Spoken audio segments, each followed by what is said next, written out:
Breaking news చూస్తున్నాం. నూతన సంవత్సరం వేళ ఏపీ ప్రభుత్వం కీలక నిర్ణయం తీసుకుంది. రాష్ట్రంలోని 5 రకాల భూములను 22A జాబితా నుంచి తొలగించింది.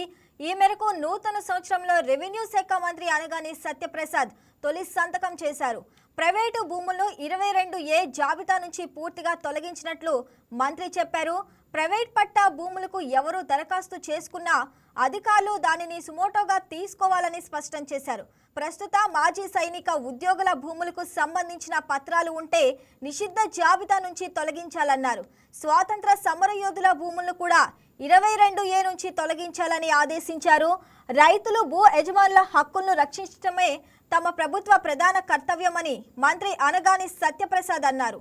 మిగిలిన 4 రకాల భూములపై త్వరలో మంత్రుల కమిటీలో చర్చించి నిర్ణయం తీసుకుంటామని తెలిపారు.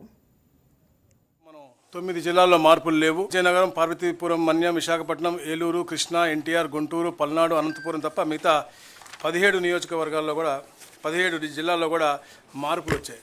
ఏదైతే ఎక్కడెక్కడైతే మండలాలు మారాలో, ఎక్కడెక్కడైతే డివిజన్స్ కావాలో అవన్నీ కూడా మనం ఏర్పాటు చేయడం జరిగింది. నూతనంగా రంపచోడవరం, పోలవరం రంపచోడవరం, ఎందుకంటే పోలవరం అనేది ఈ రాష్ట్రానికే ఒక మంచి పేరున్నటువంటి మనకంటే మనం పోలవరాన్ని సోమవారంగా పెట్టుకుని మనం గతంలో కూడా చాలా కార్యక్రమాలు చేసాం. ఇది మనకి ఒక నాడి అని చెప్పి, జీవనాడి అని చెప్పి చెప్పుకున్నాం. కాబట్టి ఆ పేరు ఉండాలనే లక్ష్యంతో పోలవరం జిల్లాగా ఒకటి ఏర్పాటు చేసి రంపచోడవరం నియోజకవర్గాన్ని దాన్ని అభివృద్ధి చేయాలని చెప్పేసి, అలాగే ఎక్కడైతే పోలవరం విలేజ్ ఉందో దాన్ని కూడా రాబోయే రోజుల్లో అభివృద్ధి చేసి ఆ ప్రాంతానికి కూడా రెవెన్యూ పరంగా కూడా ఒక డివిజన్ ఇవ్వాలని చెప్పేసి కూడా ముఖ్యమంత్రి గారు కాంక్షించారు. అది రాబోయే రోజుల్లో కూడా చేయాలని చెప్పేసి 25 మార్పులతో మనకి ఈ 17 జిల్లాలు మనం చేసాము. కొన్ని మండలాల మార్పులు అలా ఉన్నాయి. ముఖ్యంగా అయితే ప్రజలు కాంక్షించారు, గూడూరులో నుండి 3 మండలాల్ని నెల్లూరులో తీసుకురావటం.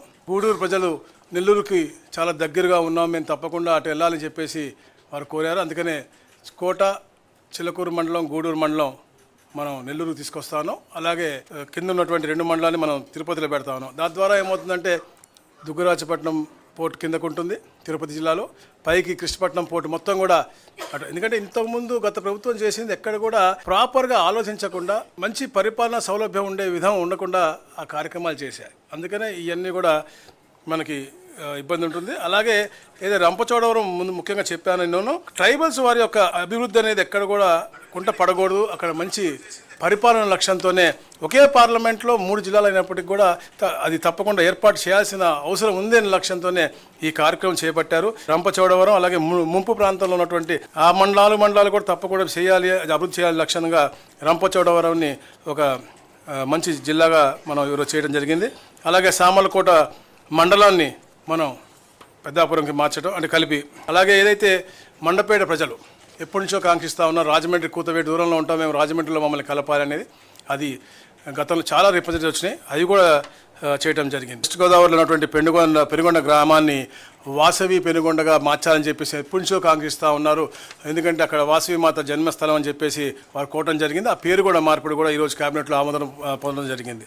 అలాగే ముఖ్యంగా ఈ అద్దంకి నియోజకవర్గం బాపట్ల నుంచి ప్రకాశం జిల్లాలోకి, అలాగే నూతనంగా రెవెన్యూ డివిజన్ ఏర్పాటై దర్శి నియోజకవర్గం మొత్తం కూడా అద్దంకి సబ్ డివిజన్లో ఉండి ప్రకాశం జిల్లాలో ఉండే విధంగా ఏర్పాటైంది.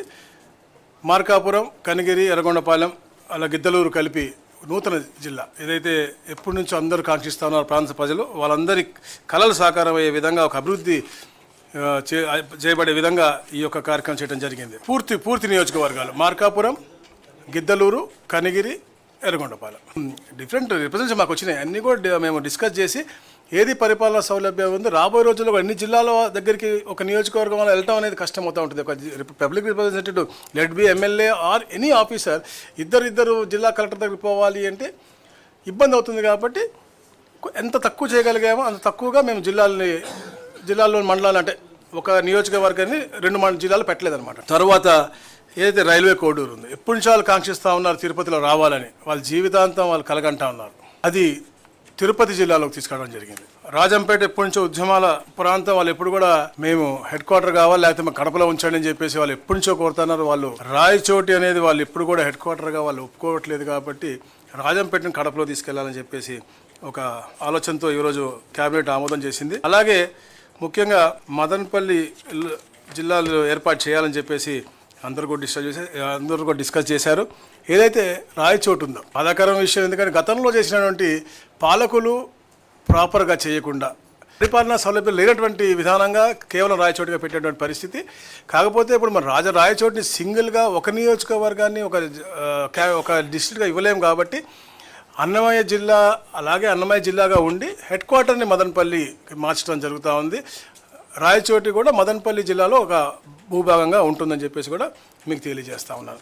ఈ మరి ముఖ్యమైనటువంటి మార్పులు ముఖ్యంగా బనగానపల్లి ఒక సబ్ డివిజన్ ఏర్పాటు అవుతూ ఉంది. అలాగే అడ్డ రోడ్డు అనకాపల్లి జిల్లాలో ఒక సబ్ డివిజన్ ఏర్పాటు అవుతూ ఉంది. రాజంపేట ఏదైతే సిద్ధవటమును మరియు ఒంటిమిట్ట ఉందో వాళ్ళు ఎప్పటి నుంచో కూడా మేము కడపతోనే ఉంటా ఉన్నాను. సో వాళ్ళని కూడా అక్కడే ఉండే విధంగా, అలాగే మడకశిర ఎప్పటి నుంచో కాంక్షిస్తూ ఉన్నారు ప్రజలు, అక్కడ అందరూ కూడా సపరేట్ రెవెన్యూ డివిజన్ కావాలని, ఎందుకంటే అది కొంచెం పక్కకు తోసినట్టు ఉంటుంది కాబట్టి అది కూడా చేసినటువంటి పరిస్థితి.